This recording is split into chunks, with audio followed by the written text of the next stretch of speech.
नोहापर्यंत आलेलो.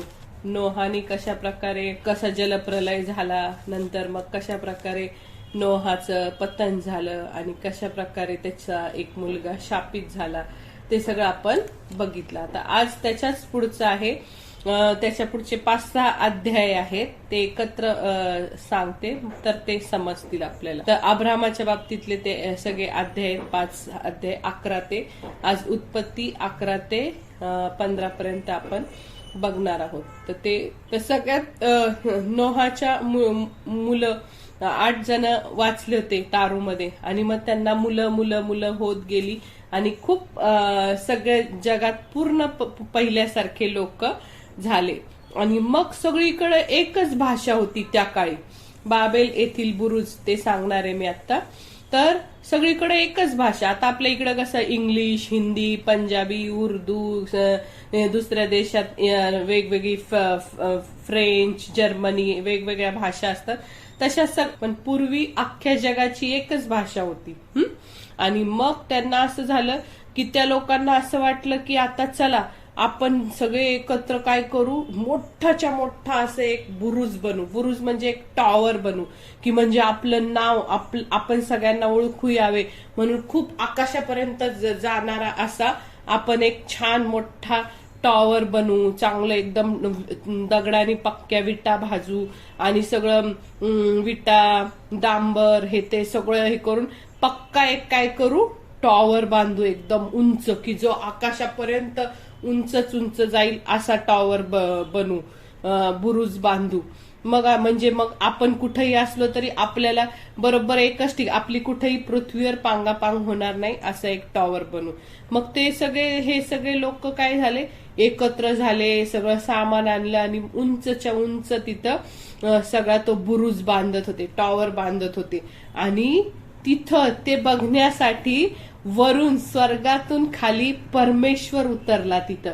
आणि परमेश्वर बघायला लागला, अरे हे लोक तर एक आहे, ह्यांची भाषा पण एक आहे आणि ही सगळ्या त्यांच्या हे वाईट गोष्टी करायची सुरुवात आहे. मग आपण काय करू, त्यांनी जे काही करतील त्याच्यात कशामुळं अडथळा होणार नाही, कारण त्या सगळ्यांची भाषा एकच आहे. म्हणजे मग आपण काय करायचं, मग खाली परमेश्वर उतरतो आणि येऊन त्या बाबेल येथे बुरुज मधले सगळे लोक जे बांधकाम करत असतात तिथं अचानक तिथं सगळ्यांच्या भाषेचा घोटाळा करतो.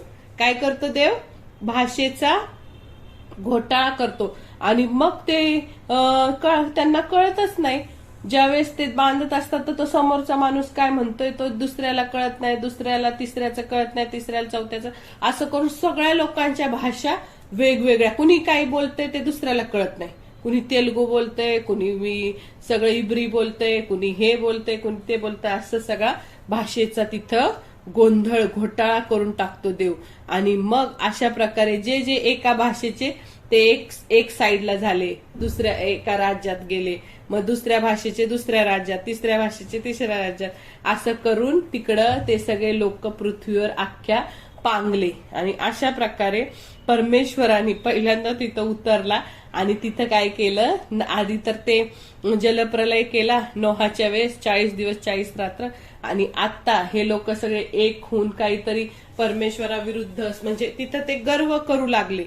म्हणजे परमेश्वराला गर्व आवडतो का? नाही. लुसिफरनी गर्व केला म्हणून लुसिफरला वरून खाली फेकून दिलं. मग हे लोक म्हणायला लागले, आपण आपलं एक बुरुज बांधू, म्हणजे आपली पांगापांग होणार नाही, आपलं नाव होईल, असं होईल तसं होईल. म्हणून ते असं करायला लागले की आपलं नाव व्हावं. म्हणजे परमेश्वराला असं वाटतं की फक्त त्याचंच नाव व्हावं मोठं, आणि हे स्वतःचं नाव मोठं करायला लागले, गर्व करायला लागले. म्हणून परमेश्वराने खाली उतरून येऊन तिथं त्यांचा भाषेचा काय केला, घोटाळा केला. आणि अख्खे लोक, कुणालाच कुणाची भाषा समजली नाही, लांब लांब लांब लांब ठिकाणी हे झाले. आणि मग आता आपण नोहाचे 3 मुलं होते, शेम, हाम आणि याफेत. मग त्यामधला जो शेम आहे की नाही, त्या शेमला अपरक्षर, मग शेलह, मग एबर, मग पेलेग, मग रऊ, सरुग, नाहोर, तेरह. आणि तेरह नावाचा जो माणूस आहे, मनुष्य आहे, त्याला 3 मुलं होतात तेरहला. आणि त्याचं नाव असतं अब्राहम, नाहोर आणि हारान. मग हे 3 मुलं, म्हणजे परमेश्वराने एक गोष्ट लक्षात ठेवलेली असती की मानवाचं एदेन बागेत पतन झालं, तिथं मानव पापात पडला. त्यामुळे परमेश्वराने असं त्याच वेळी आज एदेन बागेतच ठरवलं होतं की मला ह्या संपूर्ण मानव जातीला पापापासून वाचवायचे, त्याच्यासाठी मी एक कुणाला तरी निवडणार आहे, कुठला तरी वंश निवडणार आहे. म्हणून त्यांनी काय केलं, अब्राहमाची निवड केली. सगळ्यात पहिला नोहाला जलप्रलयात वाचवलं, त्याच्या 8 मुलांना. मग तो जो शेम आहे, त्याच्या शेमच्या पुढे 8व्या पिढीत शेम नंतर शेमला अपक्षत, शेलह, एबर, पेलेग, रऊ, मसरूग, नाहोर, तेरह, आणि तेरहाला हे 3 जण झाले. त्यातला एक देवानी निवडला की देव असा म्हटला की मी अब्राहमाच्या वंशात माझ्या पुत्राचा जन्माला पाठवीन.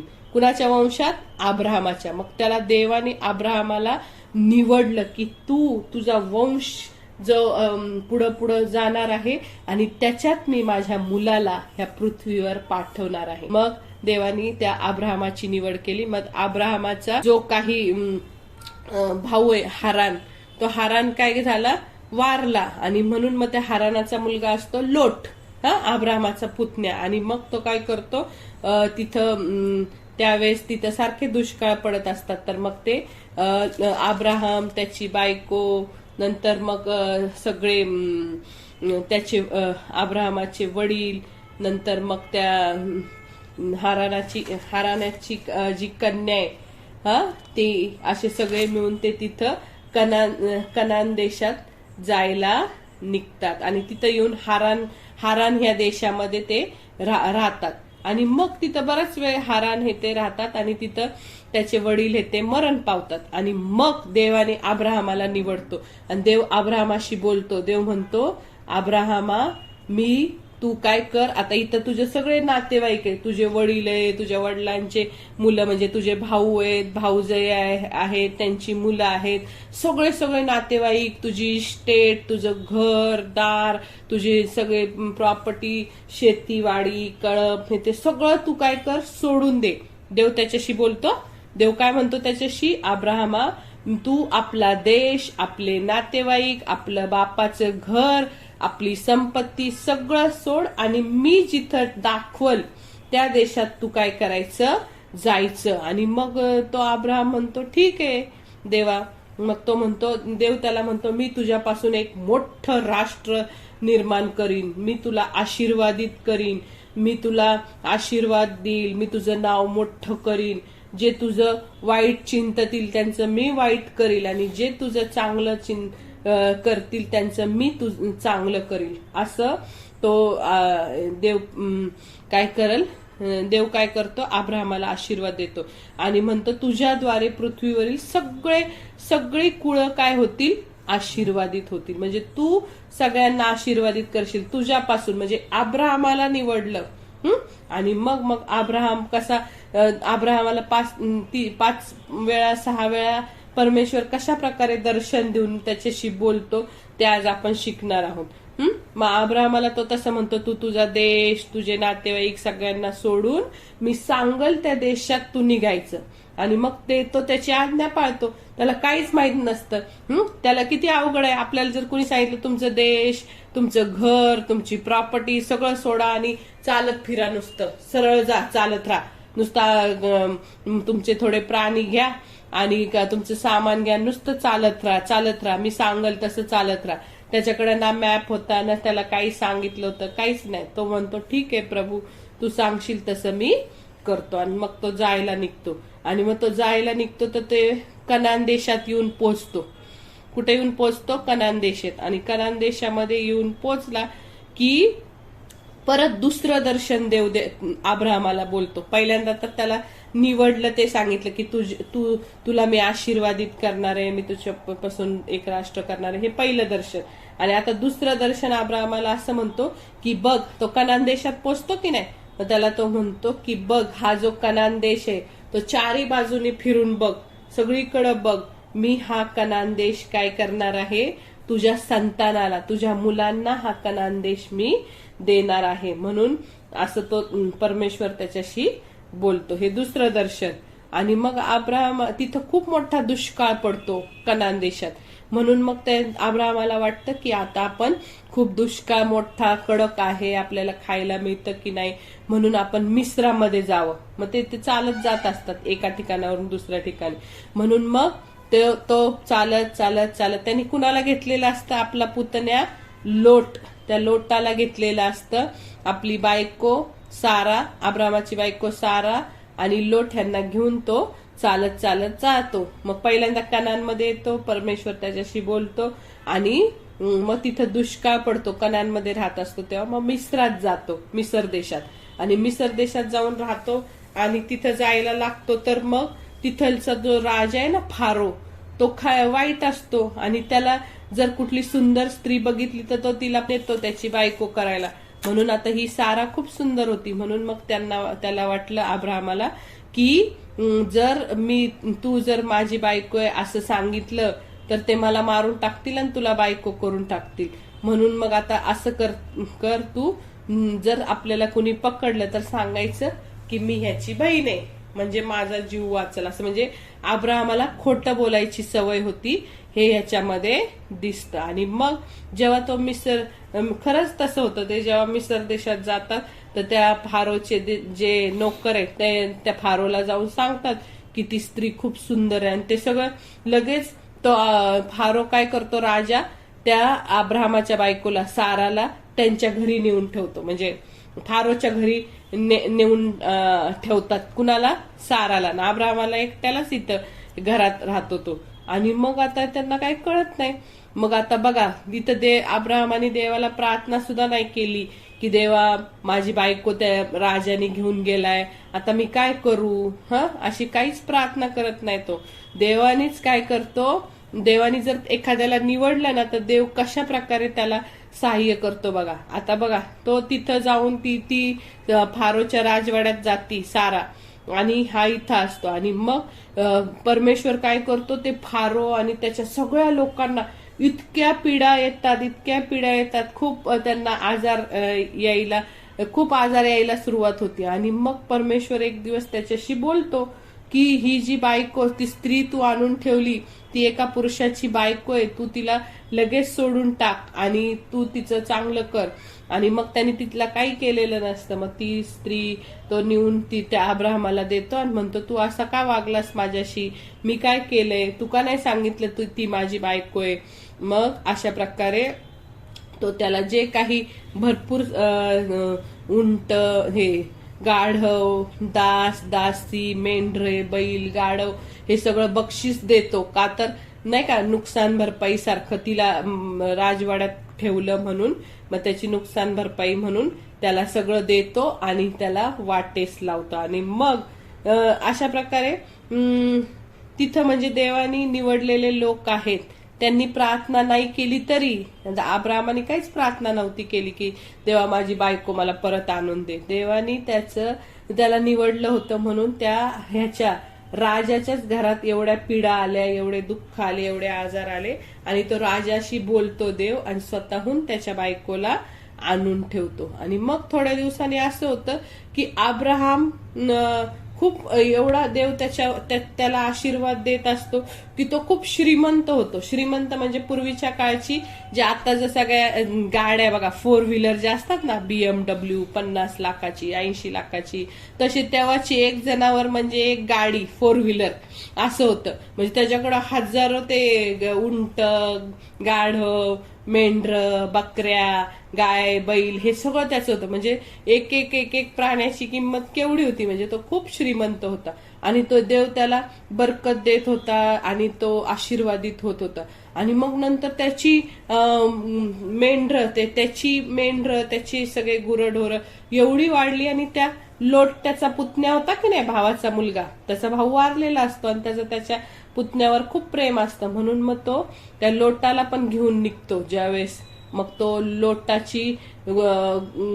लोटाची मेंढर आणि ह्याची मेंढर खूप होतात आणि त्यांना तो देश पुरेनासा होतो.